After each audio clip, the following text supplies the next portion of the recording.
રાજકોટના રૈયા રોડ વેપારી એસોસિએશન દ્વારા બંધ પાડીને વિરોધ કરવામાં આવ્યો હતો।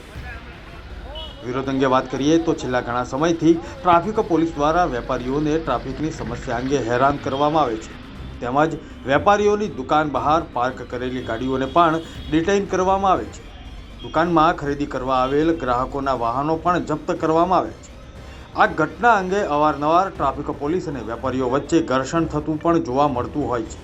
ત્યારે આ સમસ્યાનો અંત લાવવા રાજકોટ રૈયા રોડ વેપારી એસોસિએશન દ્વારા બંધ પાડીને વિરોધ કરવામાં આવ્યો અને રાજકોટ પોલીસ કમિશનર પાસે માંગ કરવામાં આવી હતી કે Rajkot traffic police Raiya road વેપારીઓની તમામ દુકાનો પર પીળા પટ્ટા કરાવે, જેથી ટ્રાફિકની સમસ્યા ન સર્જાય અને ભવિષ્યમાં પોલીસ અને વેપારીઓ વચ્ચે કોઈ ઘર્ષણ ન થાય।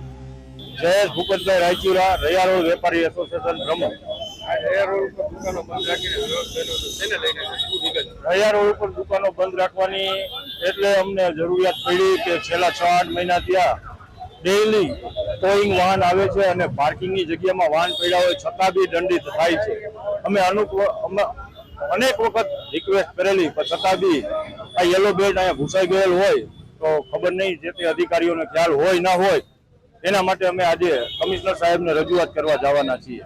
દુકાનો બંધ પાડીને વિરોધ કર્યો છે। દુકાનો સવારથી બપોર લગી બંધ પાડીને વિરોધ કરેલ છે, જેથી કરીને અમને કોઈ યોગ્ય રસ્તો મળે। કેટલા વેપારીઓ જોડાયા? વેપારીઓ હનુમાન મંડી ચોક થી રૈયા ચોકડી લગીના 800 થી 900 વેપારીઓ જોડાયેલા છે। આની શું માંગ છે તમારી? અમારી માંગ એટલી જ છે કે ખાલી અમને જે તે સમયે બ્લોકમાં પાર્કિંગ ફાળવેલ હતું એ ફરીથી પાછું યલો બેલ્ટ મારી અને ત્યાં પાર્કિંગ કરવા આપે।